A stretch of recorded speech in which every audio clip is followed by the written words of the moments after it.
Hello, everybody. Today, we're going to be talking about Elden Ring and my impressions of it. I'm going to tackle this in a slightly different light, a little bit more critical compared to the other reviews, as I keep seeing all these glowing reviews giving it 9 and 10 out of 10s. And it's a good game, don't get me wrong, but I'm going to be a little critical here. Now, keep in mind, I only have about 50 hours in the game total. Like, I got like 40 some hours on PC, and I have about, 6 hours on Xbox Series X. So, my opinion is liable to change. So, we'll kick it off with the first thing. This game is damn near perfect. And it's because it's so close to perfection that I'm going to be a little bit more critical of it. Number one thing, I gotta just throw us out here. I think for the vast majority of people who end up getting the game is going to have a hard time with it. And I say that as the majority of people where this has been a very overhyped game, you're going to have a lot of newer people who's never touched a Souls game.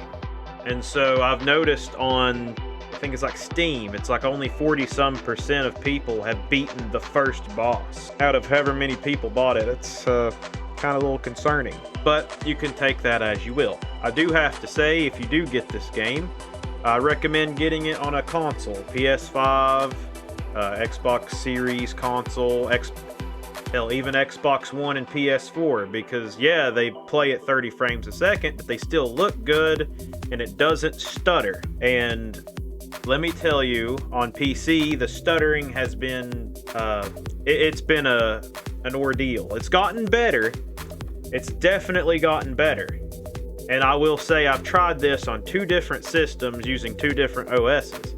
I've tried Linux and Windows. I've primarily been playing on Linux because that's what I primarily have at my house. I just like Linux. Both computers and both OSs still had the stuttering issue. So they've done like 2 patches since, and every time it's gotten a little better. So here's hoping. It'd also be cool to see if they just kind of like switched up where they put the enemies, like where the enemies spawn. I figured it'd be cool, if they just kind of change it, like after a certain amount of time passes, the NPCs just, or whatever day or something, like they can change it weekly or something like that. It'd be cool to see like the NPCs, not just the NPCs, but like the enemies. It'd be cool to see them spawning in different places. So it's like a completely different experience every time. That would make the game even more perfect. The other thing I kind of want to talk about is the multiplayer. Moving on to something good. The multiplayer is amazing. I love the multiplayer. But it's leaving me wanting. They kept in the whole you beat all the bosses in an area, you can't summon them anymore. You can't summon your friends. And to me, that's kind of sad, because the big allure to this game, at least for me, is playing with my friends. And that's, just go after you beat the bosses, you might want to go exploring. You might want to go doing whatever, but you can't, because you already beat whatever bosses are in an area. And so you can't just like go explore with your friends in like the caves and stuff. That kind of makes me sad. Well, you can explore in the caves, but after you beat the boss, you can't summon anymore. So I wish they would fix that. That's a kind of a big gripe, because it's a huge, expansive game that I would love to just keep experiencing it with my friends while also beating bosses. It kind of leaves me wanting. I get it, because it was there in Dark Souls, but in this game it feels out of place because of the sheer magnitude of it. The other thing with the multiplayer, and this is honestly my biggest gripe with the multiplayer,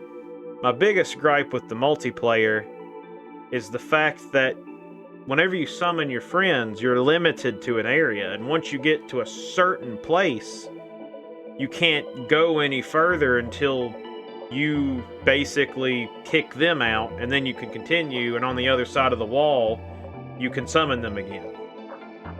It just kind of feels like a lost opportunity.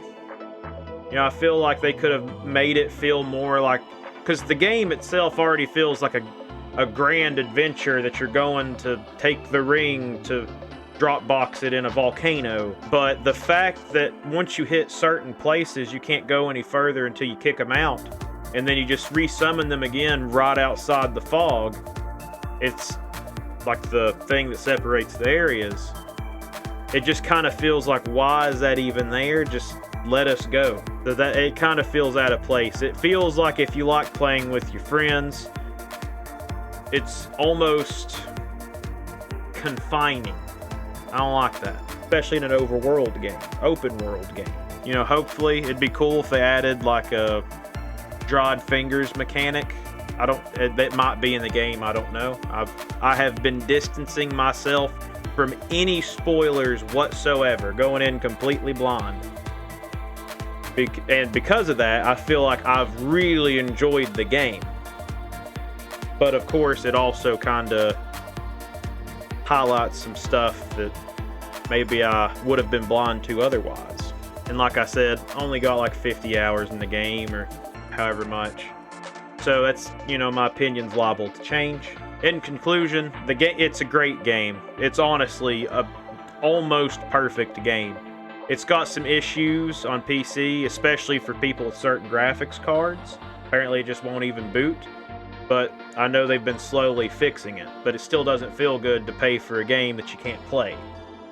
Or if you get it, there's a high likelihood that you're going to get stuttering. And let me tell you, it gets annoying real quick, especially when you're trying to fight a boss and the game just stutters for 5 seconds and you can't do anything and you die. Feels good. But overall, it's a great experience, especially if you got a bunch of friends or a couple of friends who wants to play, because it feels like a journey. It's one of the first games where I kind of feel like I've gotten 50 hours in and have done nothing, almost, because there's that much stuff. So, taking everything into consideration that I just said, you know, it's, like I said, maybe I'll go a little bit further on and my opinions will change. But I'm going to put it at an 8.53 out of 10.